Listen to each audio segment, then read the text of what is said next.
It was March 1st, 1953, and nothing had been heard all day from the room of Joseph Stalin. The 75-year-old dictator's health had been in decline for years. He was a heavy smoker, suffering from atherosclerosis or hardening of his arteries.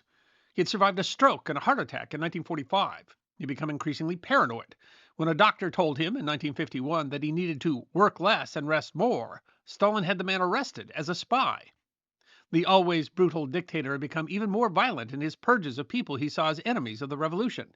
He'd taken to spending his time with four close associates, Georgy Malenkov, Lavrenti Beria, Nikita Khrushchev, and Nikolai Bulganin, calling them to his home nearly every day. This was partly because Stalin had become prone to depression and wanted company, but also partly because he didn't trust even his closest associates, who were all jockeying for power and wanted to keep an eye on them.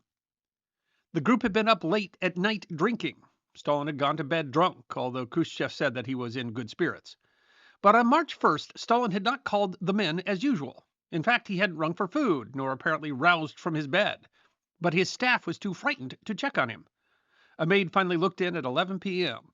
Stalin was laying on the floor in his pajamas, unconscious and laying in a pool of his own urine. There was irony.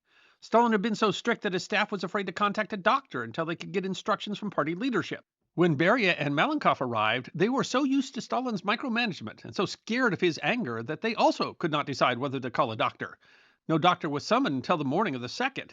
And then there was another problem. Stalin had been purging Moscow's doctors. It was difficult to find a single doctor, and when doctors did arrive, they were terrified to treat him, by some accounts shaking too hard to conduct an examination. Joseph Stalin, a man responsible for the deaths of millions, breathed his last on March 5th, having never regained consciousness.